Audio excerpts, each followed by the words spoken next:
Ira, are you ready? Are you ready? I come to start too. Are you ready? Hey, My name is Jeanette, founder of Afro Marinette, and this is Ira. Afro Marinette was birthed out of my personal passion for natural hair.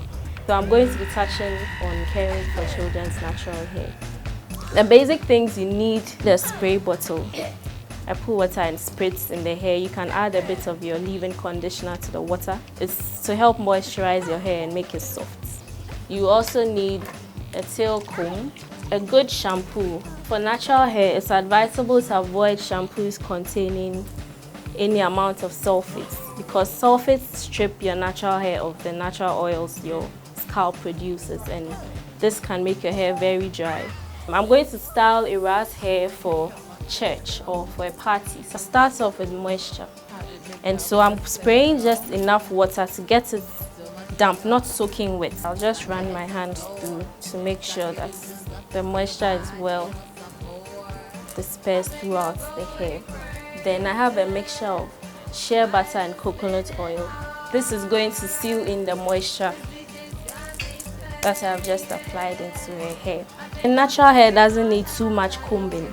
If you have detangled very well on wash day, if you reach a patch of hair that is a bit stubborn, you can just use your hands to find exactly where the tangle is and detangle rather than pulling at the hair, because that way you either pull out hair and you end up hurting your child's hair as well.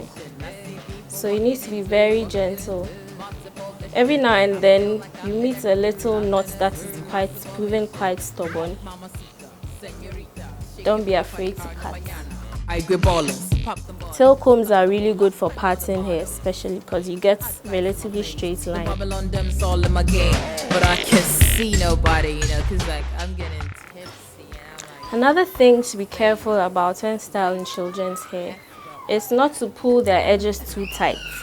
Sometimes you see some children with their hair in cornrows or braids and there are bumps all over their hairline, and that is due mainly to their hair being pulled too tight during styling. Yeah, try not to pull in her baby hairs into the cornrows, or that will be too much stress on the edges.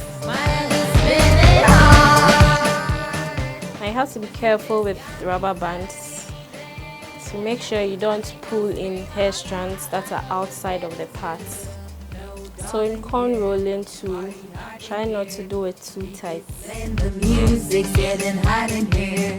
No darling here.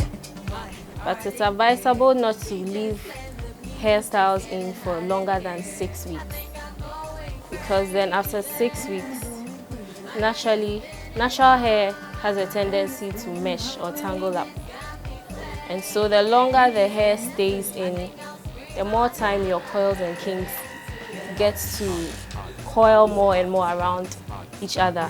That would make breaking very easy and possible, because then your hair is a lot more tangled. And I'm going to twist, put the top here and twist.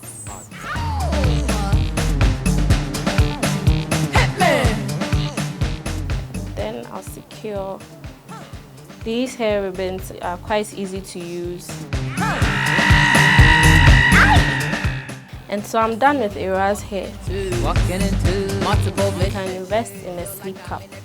So at night before she goes to bed, just put this on to keep her hair well protected while she sleeps. Sometimes this can be unsuccessful because by the morning, the bonnet is somewhere else and she's somewhere else. So you can invest in a satin pillowcase